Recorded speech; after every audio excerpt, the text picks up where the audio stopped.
Hello, I'm looking for the good EV charger. I only live in a small town. It has 3 public EV chargers and there's a new one opening very soon. One of them is the good charger and I'm going to tell you which one it is. Is it this one?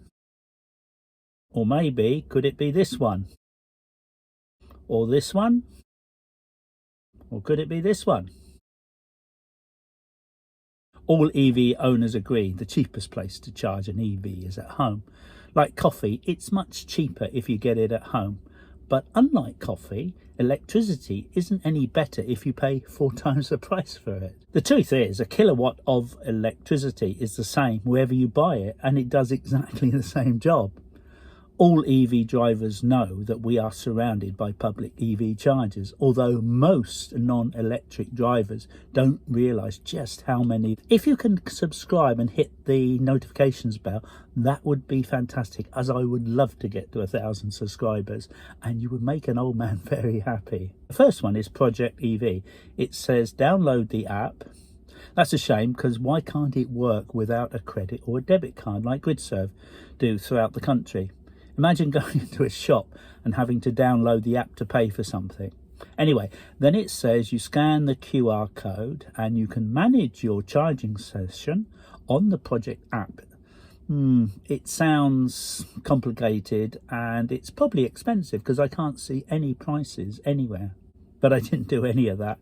After seeing the kilowatt per hour price of 85p on the ZapMap app, it has all the public EV charging networks, I decided not to give it a try. And on top of that, you got to pay for car parking as well, of 85p a kilowatt hour. That is not a good EV charger. The only reason I knew the price because someone had made a comment how much it was, but on the ZapMap, which usually gives every single price per kilowatt, there's nothing there, so clearly there's a lot here to hide. MFG, I always want to say MGF. This one is not open yet, but it will soon, and it has 5 chargers, almost doubling the town's charges, and it's in a gas forecourt, looking very vivid and bright. I have downloaded the app. I should refuse in future, as it only encourages companies to have an app and not operate just with a credit or bank card.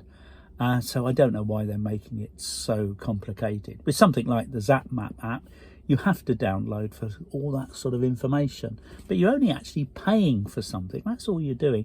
It should be quite simple. Sometimes wonder if they're trying to put people off getting an EV. It's good that these 5 chargers are in a petrol station, but the oil companies are in no rush to hand over the goose that lays the golden egg, and they will be charging a premium rate for electricity bought at a fraction of the cost at 2 or 3 o'clock in the morning and stored in batteries. Their price point is a fraction below the cost of gas and diesel, and it will be making them a lot of profit. And they're obviously not trying to encourage people in the transition from a nice car to an electric car, even though lots of companies are putting a realistic price for EV charging and making a good profit.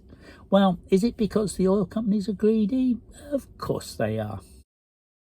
I've used Genie Point here a few times, and the only reason I used it because I thought I might be using it in other parts of the country, but I never have. I don't need the app anymore, as I made a phone call on the phone number and they registered my credit card, but you might have to. You may have to go through the same process. I did read that all of theirs were going to be contactless with a credit or debit card, but I don't think they've quite got there yet. One day all EV chargers will work with a credit card and no app downloads. It's 57p a kilowatt hour here. It's getting better, but it's definitely not the good EV charger. But this one is my choice as the good charger where I live. Yes, I know it doesn't look much and the signage is pathetic, and no wonder ICE cars often park in the spaces reserved for EVs. But it's 25p a kilowatt hour with a 35p connection fee, and 25p is probably less than many people are paying for electricity at home. For me, it's less than my daytime rate, but a little bit more than my nighttime rate. It's new motion, and I use it on my Octopus Go card, so it appears on my home electricity bill. Octopus have a number of small public EV companies on their card. On my phone app, they call it Electric Universe account. It's no longer Octopus Go because I'm no longer in Octopus Go, although I am still with Octopus. It's true that new motion is slow and the earlier MFG is very fast, but this is not a motorway stop. Speed isn't a problem as we are in a destination in a very lovely seaside resort. So this is my choice as the good EV charger. It's all about relaxing and taking your time, and it really doesn't matter to charge up your EV in 40 minutes, because when you're here you're going to have a lot longer than 40 minutes to charge up your EV. Meanwhile, Tesla supercharger prices have been going up. They're at 56p a kilowatt hour, so it is getting more expensive. And don't forget, there are also lots of free chargers at supermarkets and destination chargers from companies that want to attract your business. So to find a good charger in your town, just look at the ZapMap app and you might be surprised at the bargains that are close to you. And don't let those overchargers get away with it. Tell me what you think below. Hope you can like if you did, and please subscribe and hit that notifications bell. Thank you very much for watching. Take care and hopefully see you next time. And don't forget to take your reusable coffee mug wherever you go. Have a great day. Bye.